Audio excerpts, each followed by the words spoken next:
Hello everyone, जैसे कि आप सबको पता है सुबह के बज चुके हैं 7 और मैं लेके चल रही हूँ आपको एनसीईआरटी की हेवन। आज का हमारा टॉपिक है क्लास 7 की हिस्ट्री की chapter 2 new Kings and kingdoms. इस चैप्टर के सारे NCERT solution, match the following and tick the correct answer अपने इस वीडियो पर हम आपके साथ डिस्कस करने वाले हैं। और हाँ बच्चों, इस चैप्टर के जो है चैप्टर एक्सप्लेनेशन वीडियो का लिंक इस वीडियो के डिस्क्रिप्शन बॉक्स ओपन करते ही आपको मिल जाएगा फर्स्ट में, ठीक है। सो इस चैप्टर के चैप्टर एक्सप्लेनेशन वीडियो के लिंक के लिए आप डिस्क्रिप्शन बॉक्स को ओपन करो और फास्ट में ही आपको लिंक मिल जाएगा। आप वहाँ से चैप्टर एक्सप्लेनेशन को देखो, वहाँ पर हर एक टॉपिक मैंने अच्छे से समझा दिया किंग्स और किंगडम्स के बारे में, और जो भी हमारे चैप्टर पर छोटे छोटे इन्फॉर्मेशन है सारे मैंने एग्जांपल्स के साथ उस चैप्टर पर डिस्कस किया हुआ है। तो उस वीडियो जाके पहले देखो, फिर यहाँ पर आना, तब आपको रटना मारना नहीं पड़ेगा।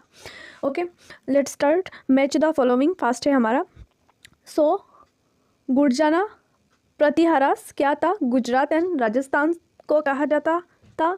राष्ट्रकूटास वेस्टर्न डिकन को कहा जाता था, वहाँ पर था उनका डायनास्टी किंगडम। वो जो डायनास्टी उसको राष्ट्रकूटास कहते थे, और गुर्जाना प्रतिहारास कहते थे जो गुजरात एंड राजस्थान के पास का जो एरिया का था उनका डायनास्टी। फिर पालास थे बंगाल का और चोलास थे तमिलनाडु का, ठीक है, इनको ध्यान रख लेना आप। गुर्जाना प्रतिहारास थे गुजरात एंड राजस्थान का, राष्ट्रकूटास थे वेस्टर्न डिक्कन का, और पालास थे बंगाल का, और चोलास थे Tamil Nadu. Simple.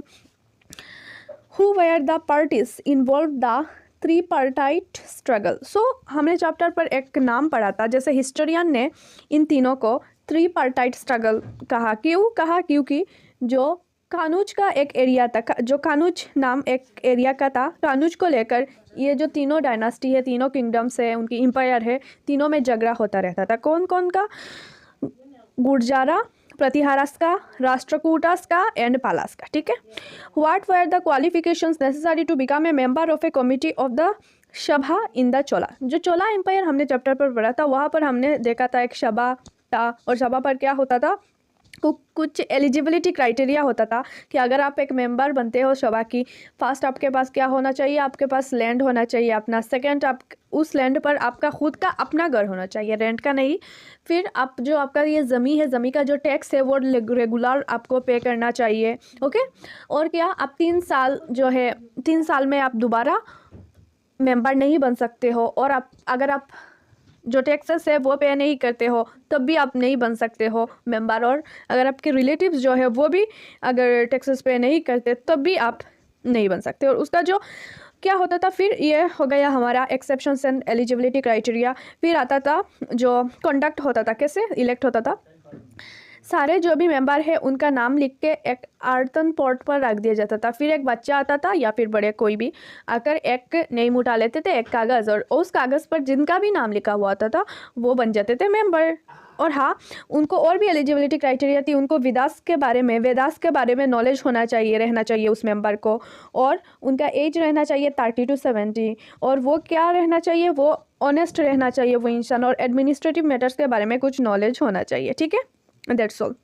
What were two major cities under the control of Chahamanas. जो चाहमानस हमने पढ़ा था, चौहान्स, ओके, जिनको लूटा गया था, फिर दिल्ली सुल्तानेट जो है इस्टेब्लिश हुआ। सो उनकी 2 मेजर जो सिटी थे वो कौन कौन से थे? दिल्ली एंड अजमेर, ठीक है। The best known Chahamana ruler was Prithviraj III। जिनको बहुत ही ज़्यादा पावरफुल जो रूलर थे वो पृथ्वीराज III थे, चौहान रूलर्स के। They attempted to expand their control to the west and east, but opposed by Chalukya and Chalukyas of Gujarat and Gadhawalas of western Uttar Pradesh. Okay, so वो क्या करते थे, पृथ्वीराज III अपना जो एरिया है उसको बड़ा करना चाहते थे। फिर उनको क्या अटैक आ जाता था चालुक्या से, गुजरात से, and Gahadavalas from western Uttar Pradesh. 2 major cities in control of Chahamanas were Delhi and Ajmer. How did the Rashtrakutas become powerful? Rashtrakutas कैसे powerful बने? By the 7th century, there were lots of big landlords and warrior chiefs who were working as subordinates of or samantas for their kings. सो लगभग 7th centuries में बहुत सारे ऐसे chiefs और जो big landlords थे वो एज ए सामंतास राजा के अंडर वर्क करने लगे। They were suppose to bring gifts. Okay, so उनका काम क्या था? राजा को वार के टाइम सपोर्ट करना और राजा को कभी कभी गिफ्ट्स प्रोवाइड करना, दैट्स इट। बट समटाइम्स जो है क्या होते थे, ये जो सामंता से ये ज़्यादा वेल्थी, उनके पास ज़्यादा वेल्थ आ जाता था, पैसा धन, और वो पावरफुल बन जाते थे, फिर वो राजा को मौत दे देते थे। ठीक है, राजा को हरा देते थे या फिर राजा की जो किंगडम है उस पर कब्जा कर लेते थे या फिर खुद को इंडिपेंडेंस घोषित कर देते थे। उसी तरह राष्ट्रकूटा जो थे initially subordinate to Chalukyas of Karnataka, जो चालुक्या का जो किंगडम है वहाँ पर ही राष्ट्रकूटास था, राइट। सो चालुक्यास पर जो है चालुक्या किंग की शुबोर्डिनेट थे राष्ट्रकूटास। फिर क्या होता, मिड 18th सेंचुरी में दंती दुर्गा एक राष्ट्रकूटा चीफ थे, मीन्स सामंता थे। उन्होंने क्या किया, चालुक्या की किंग को हरा दिया और वो किसी और कास्ट से थे। फिर उन्होंने हिरण्यगर्भा रिचुअल कराया और करके ये घोषित किया कि मेरा रीबर्थ हुआ है एज ए क्षत्रिय किंग। ठीक है, performing this ritual with the help of ब्राह्मण was thought to lead the rebirth of the sacrificer as a kshatriya. That's all. What did the new dynasties do to gain acceptance? Due to gain acceptance, the new dynasties did certain things like they took on new titles. Okay, so जो new empires होता था, new dynasties होता था, वो क्या करते थे, उनकी रूलर वो खुद का न्यू टाइटल्स, बड़े बड़े टाइटल्स रख लेते थे, लाइक महाराजा आदिराज, त्रिभुना, चक्रवर्तीन। ओके, इन सब का हाई नेम ऐसे ज़बरदस्त मीनिंग वाले टाइटल्स रख लेते थे खुद को पावरफुल बताने के लिए। Performed religious rituals which would make them part of the Kshatriyas, और वो रिलीजियस रिचुअल्स परफॉर्म करके अगर क्षत्रिय कैटेगरी में से नहीं होते तो कैटेगरी बन जाते थे। ठीक है, क्षत्रिय। They also share their power, वो खुद की जो पावर है उसको शेयर करते थे samantas, peasants and traders and Brahmins के साथ। वो जो है ये जो category peasants, traders and Brahmins, samantas, वो उनकी एडमिनिस्ट्रेशन पर हेल्प करते थे, उनकी राज्य को चलाने में हेल्प करते थे, इसलिए वो उनको पावर शेयर करना पड़ता था। Engaged in warfare to exert their power and carve kingdoms for themselves. What kind of irrigation works were developed in the Tamil region? Tamil जो रीजन था चोलास का, हमने पढ़ा था चैप्टर पर, वहाँ पर कौन सी टाइप का इरिगेशन था? अराउंड 5th और 6th century Cholas developed new methods of irrigation. Okay, around लगभग 5th एंड 6th सेंचुरी में, चोलास तो बहुत पहले से था ना, सो बाद में तो ये एक्सटेंड हुआ, पहले छोटा सा एक एरिया था चोलास का। ठीक है, around 5th and 6th century में चोलास ने अपना इरिगेशन जो है वो डेवलप्ड कर लिया था। The irrigation works developed in the Tamil region with the help of artificial ways to water their crops via wells tanks to collect rain water and river canals.